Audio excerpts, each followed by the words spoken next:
Hello, today video cabbage శనగపప్పు curry ఎలా చేసుకోవాలో చూద్దాం. దానికి ముందుగా క్యాబేజీ, శనగపప్పు, ఆనియన్, మిర్చి, కరివేపాకు, టమాటో రెడీ పెట్టుకున్నాను.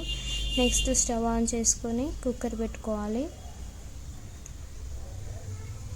అందులో కుక్కర్ హీట్ అయినాక ఆయిల్ వేసుకోవాలి.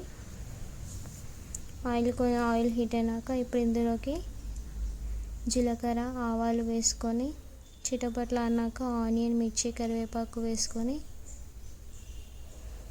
కలుపుకొని ఫ్రై చేసుకోవాలి. మంచిగా ఫ్రై అయినాక ఇప్పుడు ఇందులోకి పసుపు, 1 టేబుల్ స్పూన్ అల్లం వెల్లుల్లి పేస్ట్ వేసుకొని పచ్చివాసన పోయేంత వరకు కలుపుకొని వేయించుకోవాలి. ఇప్పుడు ఇందులోకి మనం ముందుగా కట్ చేసి పెట్టుకున్న క్యాబేజీ వేసుకొని మంచిగా కలుపుకోవాలి. మనం పప్పుని ఒక 1/2 అవర్ ముందే, ఒక 1 అవర్ ముందే నానబెట్టుకొని పెట్టుకోవాలి. ఇప్పుడు నానబెట్టిన పప్పుని క్యాబేజీలో వేసుకొని మంచిగా కలుపుకుంటూ ఒక 2 నిమిషాలు ఫ్రై చేసుకోవాలి.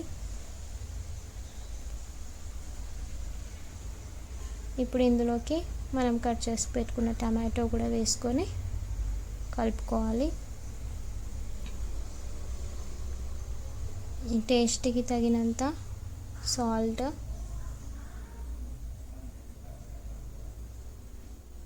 వేసుకొని కలుపుకోవాలి. కొంచెం కారం కూడా వేసుకోవాలి.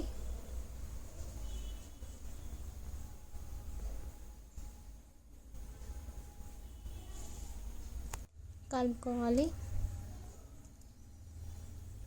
మంచిగా కలుపుకొని కారం కొంచెం 2 మినిట్స్ ఫ్రై అయినాక ఇప్పుడు ఒక గ్లాస్ వాటర్ వేసుకొని విజిల్ పెట్టుకోవాలి.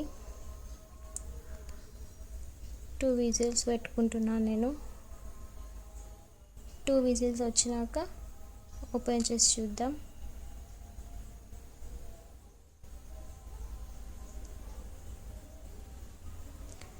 కర్రీ పప్పు క్యాబేజీ ఉడికిపోయి ఉంటుంది.